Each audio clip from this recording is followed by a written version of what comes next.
Hello friends, welcome back to my YouTube channel Hamdard English Classes Bhadra. And now we are going to discuss about the next part of the tense, future tense.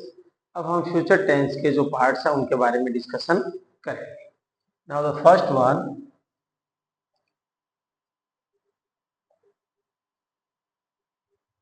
simple future tense. Present और past हम पढ़ चुके हैं और अब future tense पढ़ रहे हैं.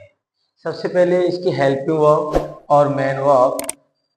हेल्पिंग वर्ब यूज कर रहे हैं विल और शैल, यानी as a helping verb use कर रहे हैं. वैसे मॉडल्स हैं, क्योंकि जब हमने हेल्पिंग वर्ब स्टार्टिंग में जब हम इंट्रोडक्शन ऑफ टेंस पढ़ रहे थे तब हमने हेल्पिंग वर्ब के बारे में पढ़ा था. हेल्पिंग वर्ब टोटल 11 होती है और ये क्या है, मॉडल्स है. एज ए हेल्पिंग वर्ब जिसको यूज कर रहे हैं अपने आई और वी के साथ सेल को यूज करें. अदर सब्जेक्ट है जितने भी उनके साथ हम विल को यूज कर रहे हैं.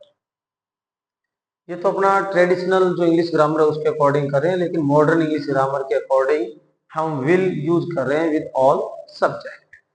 और मेन वर्ब हम यूज कर रहे हैं first form of the verb, क्योंकि मॉडल्स के बाद में हम ऑलवेज क्या यूज करते हैं, first form of the verb use कर रहे हैं. स्ट्रक्चर सेम है जिस तरीके से हमने सिंपल सेंटेंसेस के पढ़े हैं, यानी सब्जेक्ट प्लस एचवी प्लस हम वी प्लस ऑब्जेक्ट. अगर नोट लगाना है नेगेटिव है तो मॉडल के बाद में लग जाएगा सेल और विल के, और इंटेरोगेटिव करना है तो इनका इन्वर्जन हो जाएगा और लास्ट में क्वेश्चन मार्क लग जाएगा. अब इसमें क्या रहेगा, आपको जो यूजेज है इसके यूजेज क्या रहेंगे, इसमें आपको फ्यूचर टाइम मिलेगा. और फ्यूचर टाइम के बारे में हम पहले डिस्कशन कर चुके हैं जब हम सिंपल प्रेजेंट और प्रेजेंट कंटिन्यूअस टेंस पढ़ रहे थे, तब भी हम फ्यूचर टाइम के बारे में डिस्कशन कर चुके हैं. फ्यूचर टाइम में क्या रहता है, जैसे टुमारो वर्ड हो सकता है, या फिर द फॉलोइंग डे, और फॉलोइंग डे नाइट वीक हो सकता है, या फिर the coming day night week month year हो सकते हैं. या फिर इसके बाद में कोई भी जैसे 2015 लिखा हुआ है, ये भी क्या है, फ्यूचर टाइम मार्कर है. इस तरीके से अपने को मिल सकता है. या फिर नेक्स्ट के बाद में भी लिख सकते हैं, next plus day night week month और ईयर, यानी ये सारे फ्यूचर टाइम मार्कर हैं. जैसे हमने पास्ट टाइम मार्कर पढ़े थे इस तरीके से ये फ्यूचर टाइम मार्कर है. अब हम बात कर लेते हैं फ्यूचर टाइम मार्कर की. फ्यूचर टाइम मार्कर के लिए हमने सिंपल प्रेजेंट और प्रेजेंट कंटिन्यूअस टेंस भी यूज किया था. जैसे हमने उसके अंदर पढ़ा था, एक तो क्या था अपने पास, ऑफिशियल यूज था, यानी कोई भी टाइम टेबल क्या हो, पहले से फिक्स हो, तो उसके लिए हमने यूज किया था, यानी प्रेजेंट सिंपल या फिर सिंपल प्रेजेंट को हमने यूज किया था. और एक था इसमें पर्सनल प्लानिंग के लिए हमने यूज किया था, इसमें प्रेजेंट कंटिन्यूअस यूज किया था. ये दोनों चीजें हम पहले से पढ़ चुके हैं. अब हम बात कर रहे हैं सिंपल फ्यूचर की, उसके यूज हम पढ़ लेते हैं.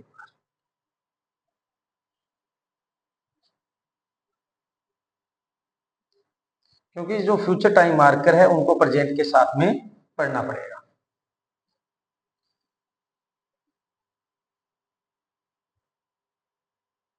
जैसे फर्स्ट जो इसका यूज है वो क्या रहेगा,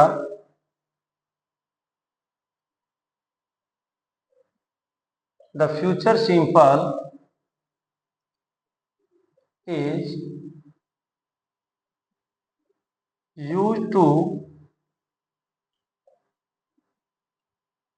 talk about these things which we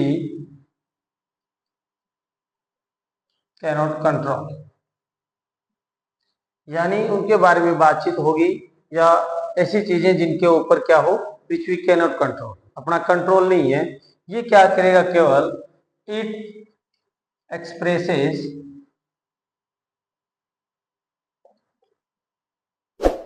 future as fact, ये केवल फैक्ट के रूप में फ्यूचर को शो करेगा।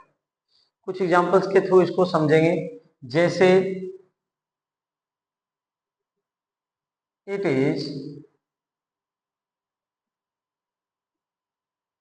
विल बी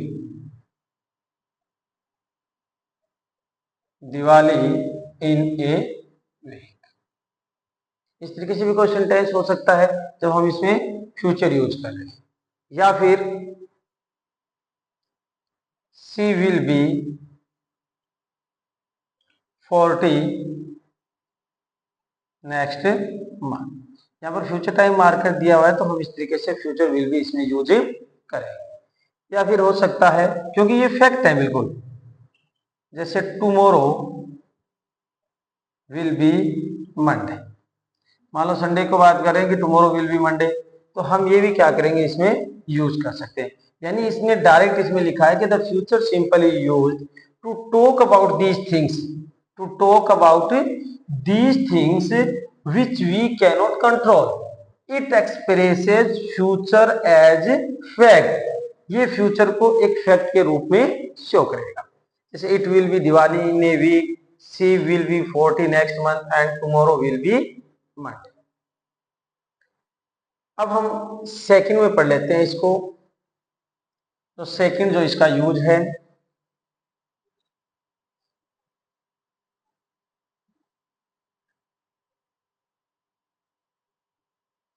सेकंड यूज में क्या मिलेंगे कि आपको कुछ क्लोज हो सकती है मिल जाए। क्लोज किस तरीके से हो सकता है, आपको लिखा हुआ मिले, आई थिंक, आई से, I am sure, I believe, I expect. इस तरीके से मिले तो हम क्या करेंगे, उसमें सिंपल फ्यूचर टेंस यूज करेंगे। जैसे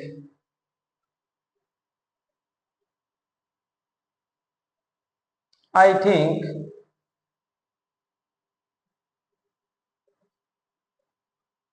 win the match, I think see blank space win the match. यानी यहां से हमें कंफर्म हो रहा है कि इसमें हमें सिंपल फ्यूचर टेंस है वो यूज करना है। तो सी के साथ हम यूज कर देंगे विल और first form of the verb will use करेंगे।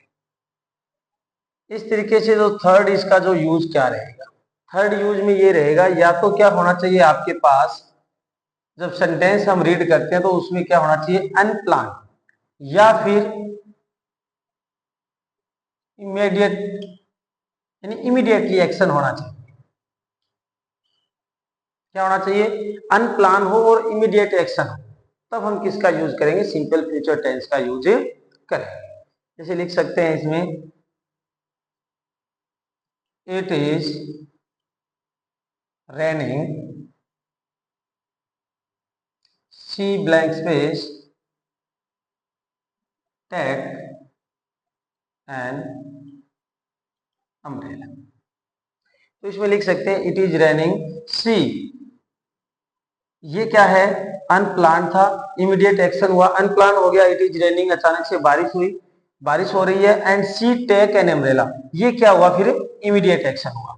सी के साथ में हमने विल यूज किया और मेन वर्ब की फर्स्ट फॉर्म हमने यूज की। इस तरीके से भी हम इसको समझ सकते हैं। अब हम एक और इसका जो यूज है उसको भी समझ सकते हैं कि क्या हो, अपने पास पहले से कोई भी एक्शन है वो क्या होना चाहिए, प्लान किया हुआ होना चाहिए। अगर पहले से एक्शन कोई प्लान किया हुआ है तो हम क्या करेंगे, यहां गोइंग टू वर्ब भी यूज कर सकते हैं, going to plus verb use कर सकते हैं। क्योंकि जो सिंपल फ्यूचर टेंस है इसमें हमें सिंपल प्रेजेंट, प्रेजेंट कंटिन्यूस को भी पढ़ना होता है साथ में। जैसे I am going to see the doctor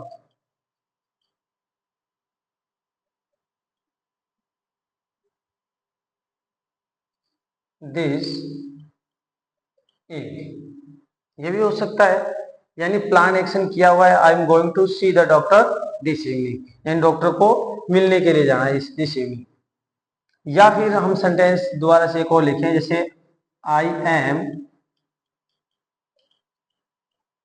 going to marry very soon. यहां पर भी am going to plus first form लिखिए। टू के बाद में क्या आनी है, फर्स्ट फॉर्म आनी है। ये जो प्लानिंग की हुई है, ये हमने ऑफिशियल प्लानिंग और पर्सनल प्लानिंग, दोनों प्लानिंग हम पढ़ चुके हैं प्रेजेंट टेंस के अंदर। और यहां इसमें हम क्या पढ़ेंगे, इसको going to plus verb use करेंगे, यानी M going to plus verb use करेंगे। एक जो हमने अभी फ्यूचर सिंपल के कुछ फ्यूचर टाइम मार्कर पढ़े थे, तो उसके अंदर जिस तरीके से, चलो एक सेंटेंस को लिख लेते हैं। जैसे एक सेंटेंस के अकॉर्डिंग अगर समझना चाहें हम, जैसे उसमें लिखा हुआ है आई डू इट टुमारो। अगर जैसे ऑप्शन में इस तरीके से आई जाए तो अपने को सिंपल फ्यूचर यूज करना है, तो आई के साथ हम यहाँ पर क्या यूज कर लेंगे, सेल यूज कर लेंगे और मेन वर्ब की फर्स्ट फॉर्म भी यूज कर लेंगे। अदरवाइज जो इसके जो हमने 4 रूल्स पढ़े हैं उसके अकॉर्डिंग ही हमें सिंपल फ्यूचर और सिंपल फ्यूचर के साथ में सिंपल प्रेजेंट और प्रेजेंट कंटिन्यूस और plus going to verb use करनी है। अब हम इसके बाद में नेक्स्ट बढ़ रहे हैं future continuous tense. Now we are going to discuss about the next future tense, future progressive या फिर फ्यूचर कंटिन्यूस टेंस। तो हम फ्यूचर का next part future continuous tense से पढ़ लेते हैं। इसमें हम हेल्पिंग वर्ब के रूप में हम यूज कर रहे हैं इसमें will be and shall be. Same रहेगा, आई और वी के साथ शैल बी और अदर्स जो सब्जेक्ट हैं उनके साथ है विल बी का यूज करेंगे। और मेन वर्ब यूज कर रहे हैं हम फर्स्ट फॉर्म प्लस से आई। इसमें फ्यूचर टाइम मार्कर होंगे, जैसे हो सकता है आपके पास दिस टाइम, दीज डेज, या फिर eight this time, at this moment, plus क्या हो कोई फ्यूचर टाइम मार्कर आपको दिया हुआ है।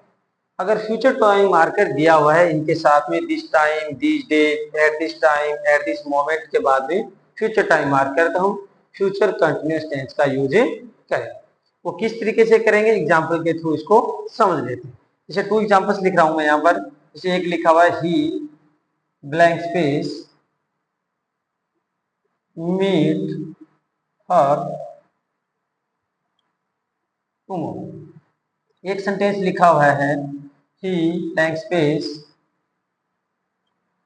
Meet her at this time tomorrow लिखा हुआ है। और जो फर्स्ट सेंटेंस है इसमें डायरेक्ट हमने देखा कि इसमें टुमारो यानी फ्यूचर टाइम मार्कर दिया हुआ है, तो हम इसमें सिंपल फ्यूचर का यूज करेंगे। तो ही के साथ में हम यूज करेंगे विल और मीट की जो फर्स्ट फॉर्म है मीट यूज करेंगे। अब यहाँ पर हमने देखा एट दिस टाइम प्लस कोई फ्यूचर टाइम मार्कर है, तो हम किसका यूज करेंगे, फ्यूचर कंटिन्यूअस टेंस का यूज करेंगे। ही के साथ में विल बी और मीट फर्स्ट फॉर्म है तो आईएनजी इसके साथ में यूज करेंगे, मीटिंग हो जाएगा। अब एक सेंटेंस देखें, this time tomorrow, this time tomorrow, यानी दिस टाइम के साथ में क्या लगा हुआ है, फ्यूचर टाइम मार्कर दिया हुआ है। आई ब्लैंक स्पेस टीचिंग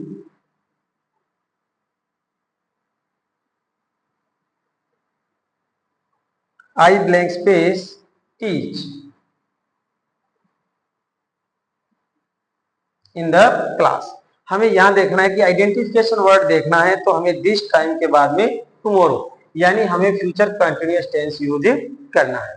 तो आई के साथ में हम यूज कर देंगे यहाँ पर शैल बी। और ये जो ब्रैकेट है, ब्रैकेट के अंदर हमें हमेशा फर्स्ट फॉर्म ही मिलती है और टीच फर्स्ट फॉर्म है तो हम आईएनजी इसके साथ में यूज कर देंगे, क्योंकि हमें फ्यूचर कंटिन्यूअस टेंस यूज करना है। अब इसके बाद में एक इसका और यूज है, वो भी हम इसको पढ़ लेते हैं।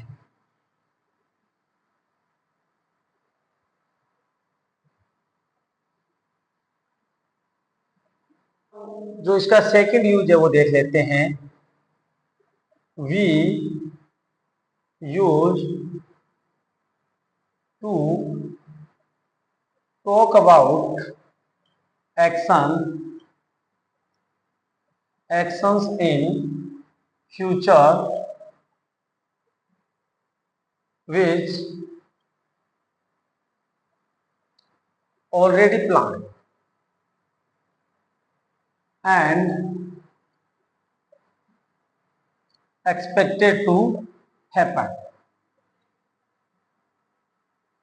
यानी इसका जो सेकंड यूज है वो ये है, we use to talk about actions in future which already plan and expected to happen. यानी पहले से कोई प्लानिंग की हुई है एक्शन की और वो क्या होने वाला है, एक्सपेक्टेड टू हैपन, यानी होने वाला एक्शन है। अब जैसे लिखेंगे the postman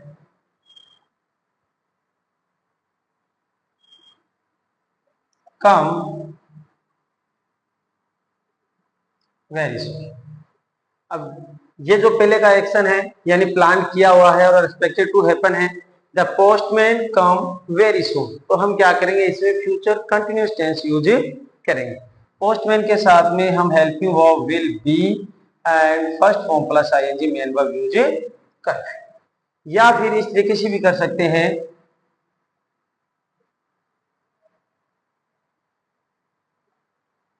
he blank space meet us next week। यानी पहले से कोई प्लान की हुई एक्शन है और वो नियर इन फ्यूचर में क्या होने वाला है, हैपन होने वाला है। यानी ही मीट एस नेक्स्ट वीक, तो ही के साथ में हम यूज कर देंगे विल बी और मीट का क्या हो जाएगा, मीटिंग। तो इस तरीके से तो ये था अपना फ्यूचर कंटिन्यूअस टेंस। अब हम पढ़ेंगे फ्यूचर परफेक्ट और उसके बाद में फ्यूचर परफेक्ट कंटिन्यूअस। अब हम फ्यूचर टेंस का next part future perfect tense है वो पढ़ लेते हैं। फ्यूचर परफेक्ट टेंस, सबसे पहले इसकी हेल्पिंग वर्ब और मेन वर्ब के बारे में डिस्कशन कर लेते हैं। हेल्पिंग वर्ब यूज कर रहे हैं हम will have and shall have. Shall have को तो यूज करेंगे आई और वी के साथ, और जो अदर सब्जेक्ट है उनके साथ हम क्या करेंगे, विल हैव यूज करेंगे। और मेन वर्ब हम यूज कर रहे हैं third form of the verb. Structure same ही रहेगा, नोट लगाना है नेगेटिव में तो सेल नॉट है हो जाएगा या फिर विल नॉट है हो जाएगा। अगर हम इंटेरोगेटिव कर रहे हैं तो हेल्पिंग वर्ब और सब्जेक्ट का इन्वर्जन हो जाएगा और लास्ट में क्वेश्चन मार्क है वो आ जाएगा। तो हम यूजेज की बात करें तो इसका फर्स्ट यूज है कि आपको बाई प्लस से टाइम मिलेगा। बाई प्लस टाइम इस तरीके से रहेगा कि बाई 2050 भी हो सकता है, by tomorrow, by Monday, by Sunday, मतलब इस तरीके से बाई प्लस कोई भी आपको टाइम मार्कर मिले तो हम किसका यूज करेंगे, फ्यूचर परफेक्ट टेंस का यूज करें। अब इसको एग्जांपल के थ्रू समझ लेते हैं। He blank space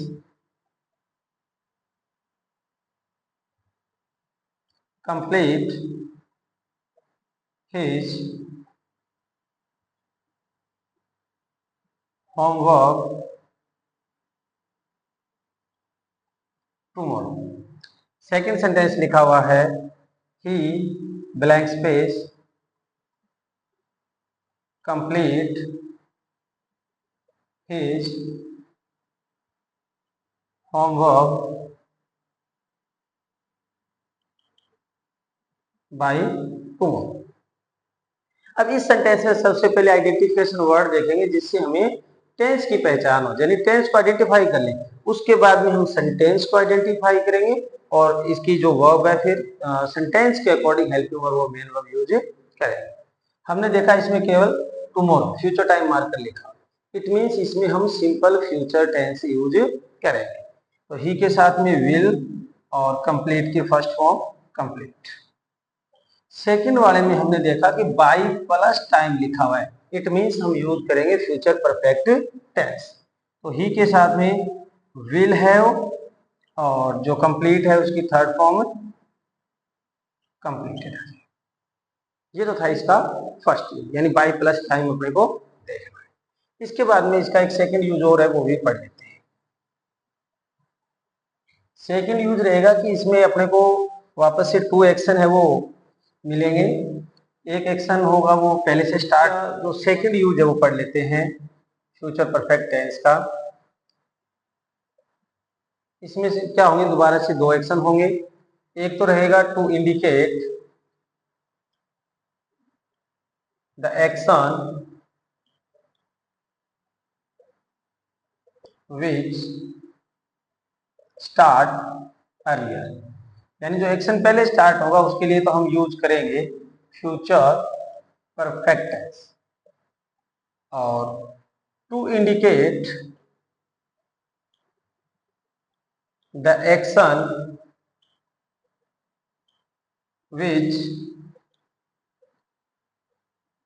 start later, यानी एक्शन बाद में स्टार्ट होगा उसके लिए हम यूज करेंगे यहां पर सिंपल प्रेजेंट टेंस। बस केवल इसको एग्जांपल के थ्रू समझ लेते हैं।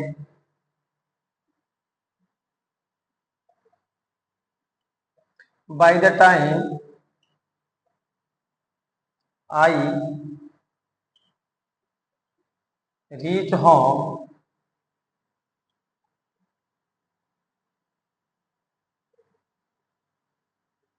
ये सेंटेंस लिखा है। By the time I reach home see blank space और ब्रैकेट में कुक लिखा हुआ है और फूड लिखा हुआ है। तो हम देखेंगे बाय प्लस टाइम लिखा हुआ है और एक तरफ हमें क्या मिल रहा है, सिंपल प्रेजेंट टेंस से मिल रहा है। सी कुक फूड, यानी ये कह रहा है कि by the time I reach home see cook food, एक तरफ सिंपल प्रेजेंट है। The indicate to indicate the action which start later, यानी जब मैं घर पहुंचा तो उससे पहले वह खाना बना चुकी थी। इसका मतलब ये एक्शन है वो बाद में स्टार्ट हुआ, घर पहुंचने का काम बाद में हुआ है, उससे पहले ही ये एक्शन स्टार्ट हुआ और क्या हो गया, कंप्लीट हो गया। यानी इसमें हम यूज करेंगे फिर जो पहले से स्टार्ट है, पहले से स्टार्ट यही था तो इसके लिए हम यूज करेंगे फ्यूचर परफेक्ट। सी के साथ हम यूज करेंगे विल हैव और कुक की थर्ड फॉर्म। इस तरीके से हम इस सेंटेंस को समझेंगे, या फिर डायरेक्ट इसको समझ लेते हैं कि एक तरफ आपको क्या मिलेगा, सिंपल प्रेजेंट टेंस मिलेगा और दूसरी तरफ हमें क्या मिलेगा भाई, फ्यूचर परफेक्ट टेंस मिलेगा। ये हो सकता है दोनों क्या हो जाए, इधर उधर हो सकते हैं, यानी आगे पीछे कैसे भी आ सकते हैं और आपको बाई प्लस टाइम लिखा हुआ मिलेगा। एक एग्जांपल वो लिख लेते हैं इसका।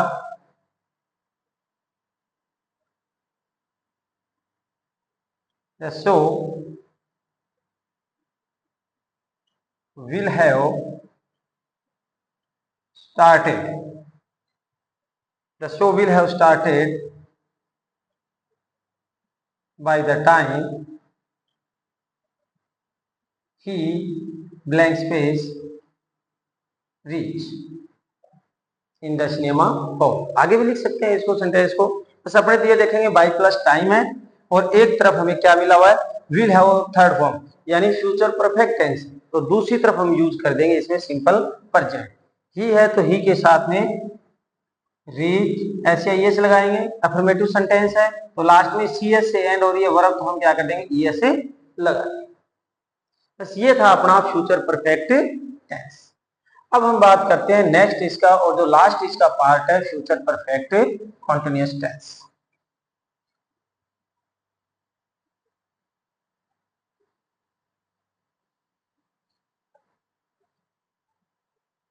Next one future perfect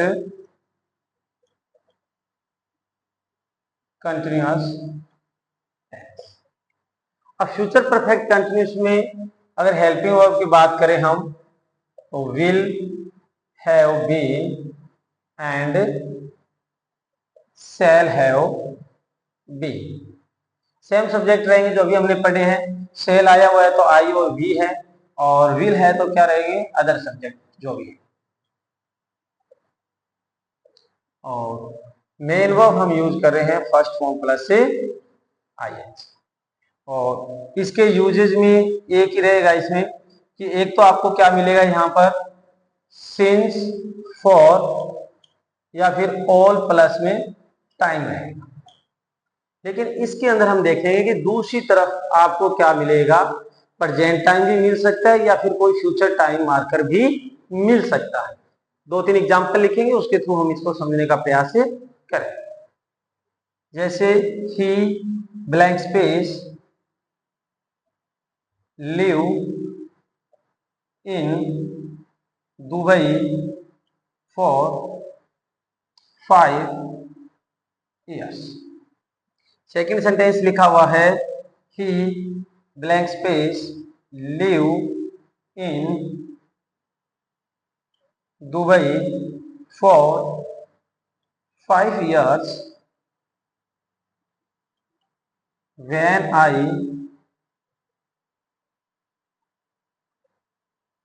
visited there। Third one लिखा हुआ है he blank space live in Dubai for 5 years when I visit there। Three sentence लिखे हुए और तीनों जो परफेक्ट कंटिन्यूअस टेंस है वो यहां से क्लियर हो जाएंगे। सबसे पहले हम फर्स्ट सेंटेंस में क्या करें, आइडेंटिफिकेशन वर्ड देख रहे हैं। फर्स्ट सेंटेंस में आइडेंटिफिकेशन वर्ड है कि सिंस फोर्थ प्लस में टाइम लिखा हुआ है। इट मींस हम यूज कर रहे हैं इसके अंदर present perfect continuous tense. Affirmative sentence है तो ही के साथ में हैज, बीन और लिव फर्स्ट फॉर्म है, आईएनजी लग जाएगा यानी लिव। सेकंड वन में हमने देखा सिंस या फोर के बाद में क्या है, टाइम है। लेकिन दूसरी तरफ हमें क्या लिखा हुआ मिल रहा है, विजिटेड, यानी पास्ट टाइम मार्कर है। अगर पास्ट टाइम मार्कर दिया हुआ है, सेकंड फॉर्म है, सिंपल पास्ट है, पास्ट टाइम मार्कर दिया हुआ है तो हम यूज करेंगे पास्ट परफेक्ट कंटिन्यूअस टेंस। ही के साथ में हैड बीन और लिव फर्स्ट फॉर्म प्लस से आईएनजी। थर्ड वन फिर देखेंगे कि हमें सिंस या फोर प्लस टाइम दिया हुआ है और दूसरी तरफ फर्स्ट फॉर्म, इट मींस ये क्या है, सिंपल प्रेजेंट है, सिंपल प्रेजेंट टेंस। अब सिंपल प्रेजेंट है, अभी हम बात कर रहे थे तो हम क्या यूज करेंगे, फ्यूचर परफेक्ट कंटिन्यूअस। तो ही के साथ में विल, हैव, बीन और लिव का क्या हो जाएगा, लिव। इस तरीके से जो तीनों परफेक्ट कंटिन्यूअस टेंस है हम उनको सॉल्व कर चुके हैं। इन 3 एग्जांपल से ये तीनों अपने को अच्छे से समझ में आ चुके हैं। अब हम इसके लास्ट 2 और 3 एग्जांपल्स और देख लेते हैं। इनके अलावा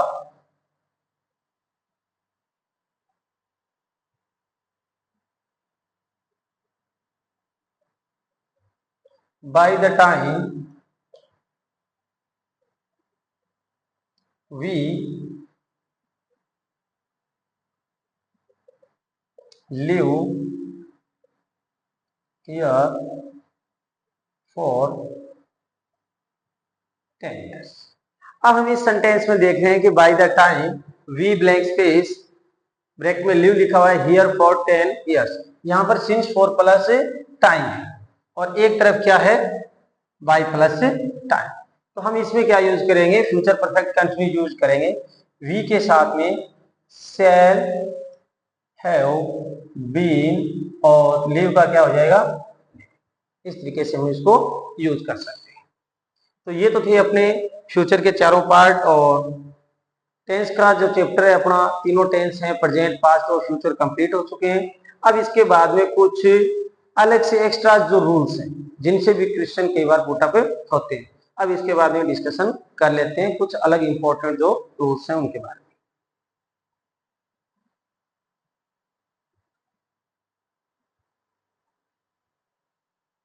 अब हम कुछ अदर्स रूल्स हैं जिनके बारे में डिस्कशन कर लेते हैं। वैसे टेंस के हमने तीनों पार्ट, प्रेजेंट, पास्ट और जो फ्यूचर हैं, कंप्लीट कर लिए हैं। अब हम इसको फर्स्ट वन देखेंगे कि आपको डायरेक्ट सेंटेंस के अंदर क्या मिलेगा, it is time. It is time के बाद में अगर आपको सब्जेक्ट लिखा हुआ मिल रहा है, कोई भी सब्जेक्ट है, तो ब्लैंक स्पेस में हम यूज क्या कर देंगे, second form of the verb use कर देंगे। या हो सकता है यहां पर लिखा हुआ मिल जाए it is high time, plus कोई भी सब्जेक्ट दिया हुआ है तो ब्लैंक स्पेस में हम second form of the verb use करें। इट इज टाइम प्लस आपको सब्जेक्ट है वो, ये जो सब्जेक्ट है वो नहीं दिया हुआ है, यानी सब्जेक्ट नहीं है, तो हम ब्लैंक स्पेस में क्या यूज करेंगे, to plus first form of the verb, to plus first form of the verb. इस तरीके से जैसे हम इसके एग्जाम्पल भी लिखेंगे, जैसे सेकेंड वन जो यूज है इसका, आई विश के बाद में क्या है, सब्जेक्ट लिखा हुआ है, तो ब्लैंक स्पेस में second form of the verb use करेंगे। आई विश प्लस सब्जेक्ट लिखा हुआ है, तो हम क्या करेंगे, had plus third form of the verb का यूज करेंगे, यानी यहां पर विश की जगह सेकेंड फॉर्म विश लिखा हुआ है। या फिर थर्ड वन में हम देखें, I would rather, I would rather plus subject है, तो हम ब्लैंक स्पेस में second form of the verb use करें। आई वुड रेदर प्लस अपने पास ये सब्जेक्ट नहीं है, तो हम क्या करेंगे, केवल first form of the verb use करेंगे ब्लैंक स्पेस में। बस एक तो सब्जेक्ट यहां देखना है, यहाँ नहीं है, और एक अपने पास से इसमें नहीं है, आई वुड रेदर के बाद। अब 2 और 3 है, उसके बाद में कुछ और भी है जिनके हम एग्जाम्पल के थ्रू उसको समझने का प्रयास करेंगे। जैसे अपने पास लिखा हुआ है, इफ ओनली हो सकता है लिखा हुआ, या फिर सपोजिंग, एज इफ और एज। अगर ये लिखे हुए हैं तो हम क्या करेंगे, सेंटेंस में second form of the verb use करेंगे। एक बार फिर से इनको देख लेते हैं कि इट इज टाइम प्लस में सब्जेक्ट है, तो हम ब्लैंक स्पेस में second form of the verb use करेंगे। It is high time plus subject है, तो second form of the verb use करेंगे। इट इज टाइम के बाद में सब्जेक्ट नहीं है, तो हम क्या करेंगे, to plus first form use करेंगे। सेकंड वन है आई विश प्लस सब्जेक्ट दिया हुआ है, तो second form of the verb use करेंगे। आई विश प्लस सब्जेक्ट है, तो had plus third form use करेंगे। थर्ड वन में है आई वुड रेदर, फिर सब्जेक्ट है तो second form of the verb use करेंगे। आई वुड रेदर के बाद में सब्जेक्ट नहीं है, तो केवल हम first form of the verb use करेंगे। उसके बाद में if only, supposing, as if, as दो लिखे हुए हैं, तो हम second form of the verb use करेंगे। अब इनको एग्जाम्पल के थ्रू हम समझ लेते हैं।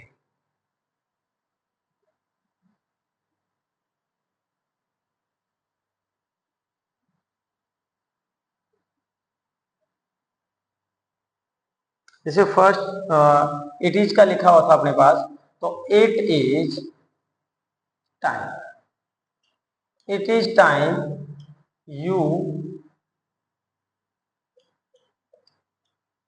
गो। डायरेक्ट देखेंगे अपने को इट इज टाइम के बाद में क्या मिल रहा है, सब्जेक्ट मिला हुआ। इट मीन्स हम क्या करेंगे, second form of the verb use कर देंगे, यू वेंट होम हो जाएगा। या फिर इट इज टाइम, फिर ब्लैंक स्पेस है, open the shop.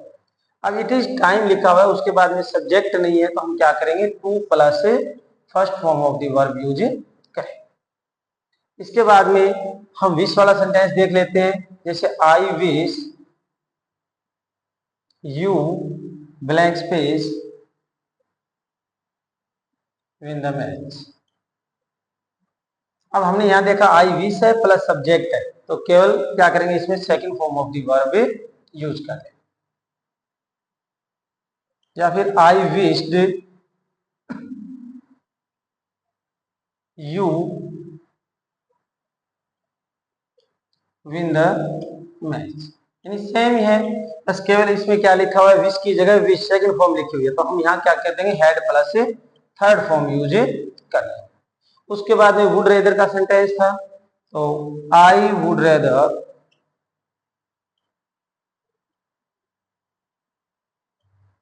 You go home लिखा हुआ है। तो इसमें क्या देखेंगे कि आई वुड रेदर है और प्लस में क्या है, सब्जेक्ट है, तो हम second form of the verb use करेंगे। I would rather blank space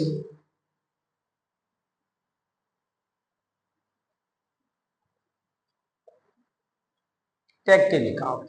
अब बस केवल इतना ही देखना है, इसके बाद में क्या है, सब्जेक्ट है वो नहीं है। आई वुड रेदर के बाद में सब्जेक्ट नहीं है, डायरेक्ट क्या है, ब्लैंक स्पेस है। तो हम क्या यूज करेंगे, first form of the verb use कर लेंगे। चाहे सेम सेंटेंस लिख लें या अदर लिखा हुआ है, बस अपने को तो ये देखना है कि वुड रेदर के बाद में सब्जेक्ट है या नहीं है। उसके बाद में हमने लिखे थे if only, supposing, as if और एज। जो 4 वर्ड्स लिखे थे उनको भी हम एग्जाम्पल के थ्रू समझ लेते हैं।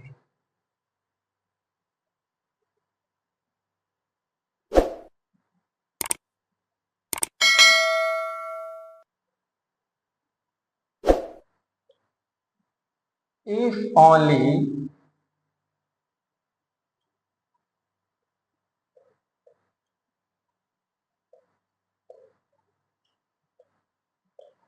he win the match, यानी if only लिखा हुआ है तो डायरेक्ट हम सेकंड फॉर्म यूज करें। सपोजिंग भी हो सकता है, एज इफ भी हो सकता है और एज दो भी हो सकता है। जैसे एक सेंटेंस और लिखे अपने,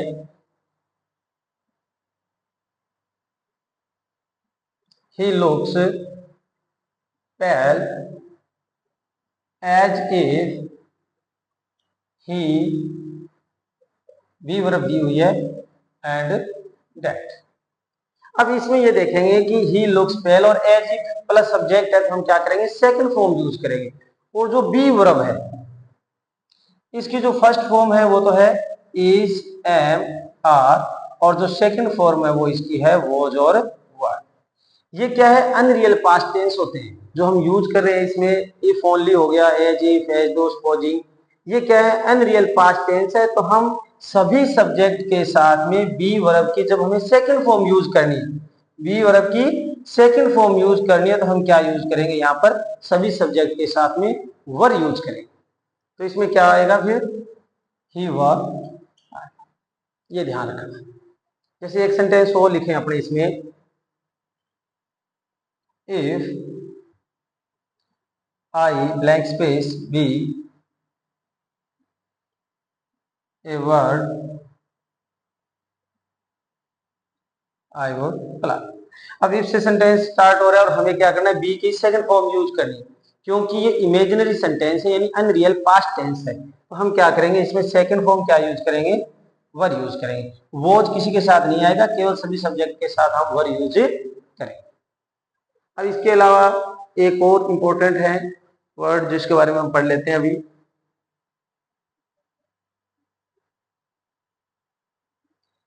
जैसे ये माइंड वर्ड, क्या है, माइंड, ये क्या करेगी, अपने साथ जीरेंड को ही ले। जीरेंड का मतलब होता है फर्स्ट फॉर्म प्लस से आईएनजी। जैसे एक सेंटेंस के थ्रू इसको समझेंगे।